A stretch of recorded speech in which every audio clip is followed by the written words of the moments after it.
rapid review now for Brouhaha's IPA. And we have the special guest, the founder and owner. One of the owners. Well, one of the owners. The one that turned up here today then. Yeah. One of them. Exactly. So this is Julian Lee. Julian, actually, the question I ask is when you first decided to open a brewery in Maleny. Yep. Craft beer was beginning to explode at this point, and things were going off. What made you decide that Maleny was going to be the place for it? I mean, we are a little bit dislocated from the rest of the coast, and when you first did it, I went, it's a great great attraction for us, but the idea that you're sinking that much money to open a brewery is... Big risk. Big risk, but it just so happened that I built the property where I was trying to fill it with something, and I tried to fill it with various businesses. I'd actually said no. Would you believe it? Blockbusters wanted to come in and take it. Well, that was going there well. And as a landlord, I said to the guy, "Are you fucking serious?" Blockbusters. And it's actually built in a medical centre, which sounds very strange. But it works really well because we're the only business open in the evenings and open at weekends. So we have 55 car parks. Mm-hmm. And I'm a beer lover, and the idea of bringing, craft beer to Maleny, I thought was an absolute no-brainer, really, to be honest. And Maleny's a destination, and we wanted to make it very much part of that destination for various people. And we've since built other businesses around Maleny being a destination for Brouhaha. So. No, it's. I mean, and I think it's gone really well. I can remember thinking about the concept myself and just being too risk averse and just thinking, oh god. And I can remember going and having a look through you're going to love this. I had a look through the window of the building before you'd got to the point of getting anyone involved, and looking, going, the ceiling's just not high enough. Yeah. I could see that's going to be a real issue. Yeah. And they were unusually high ceilings. Actually, they are another sort of metre higher than a normal commercial building, but and then you had to do a fair bit of work. Yeah, had to do a fair bit of work. But is it worth it? Did you go out? Very much so. Yeah. It sounds a bit of a wank, but I own multiple businesses, and this is the one I'm most proud of, and one I enjoy everything about it.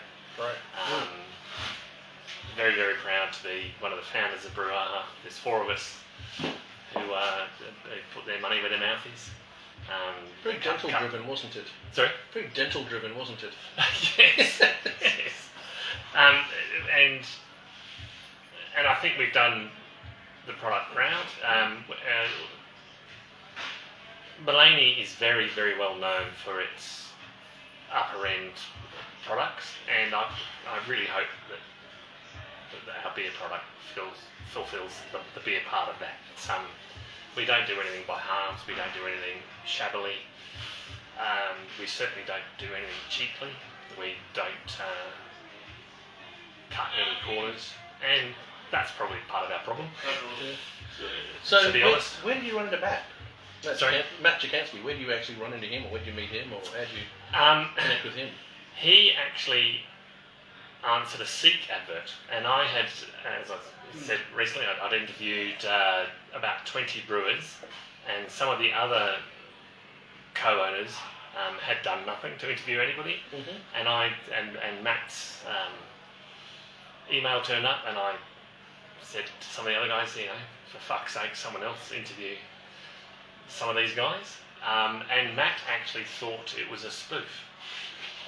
Because Matt's dream was to open a brewery in Maleny, and because he was coming back from the UK when he was with Beavertown, he thought it was a wind-up. He actually thought it was a wind-up from his friends. From his mates. Oh, from his mates. Yeah, you could imagine happening. Yeah, and he answered it assuming it was just just in case. Just in case, and he can remember where he was in Noosa when David rang him and realised it was real, and we realised that Matt was the guy, and it took us a while to get the actual business name going, and it's all worked out incredibly well. I was going to say, the Brouhaha name, when it first turned up, there was Brouhaha, but it's BREW over in the States. Yep. And there's Brouhaha coffee. Yes, that was the other part I was going to say. And interestingly, our first Telstra bills, when we first opened, our phones and internet got cut off. And all our bills had gone to Brouhaha restaurant in Melbourne. Oh, really? There's a Brouhaha Italian restaurant apparently, and Telstra being what Telstra is. Yes, yeah. Got upset after 3 months that the bill hadn't been paid and cut us off. Weird that they wouldn't have known your phone number. Hey, look, truth be told, I was in an area up in town here, and around the corner in Majuba Close, they're on my street, but they're for Majuba Close.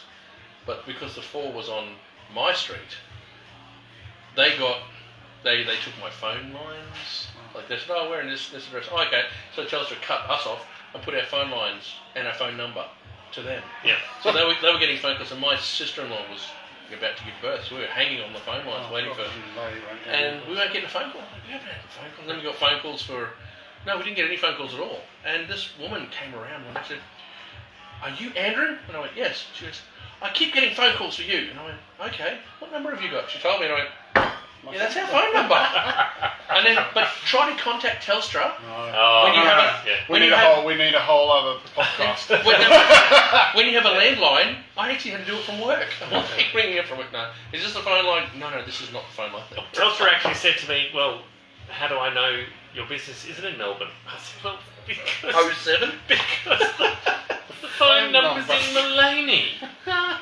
And they were quite aggressive about it, Anyway, we've been drinking the IPA, the 6.2%, and I was saying this is my Brouhaha go-to. It used to be my go-to. Yeah, it used to be your go-to, but you've got a big range, and like the strawberry and rhubarb sells crazy, doesn't it? 2 to 1. Yep, 2 to 1. But my go-to now is the Hinterland Pale Ale, which tastes slightly less hoppy than this, but is a really punchy pale ale. So my Hinterland Pale Ale, which used to be known as our New Zealand Pale Ale, because it was all New Zealand ingredients, and we've changed a few hop profiles, and it's now called Hinterland Pale Ale, and it's by far my go-to, because I don't get pissed as quick, and it tastes just as good as the IPA.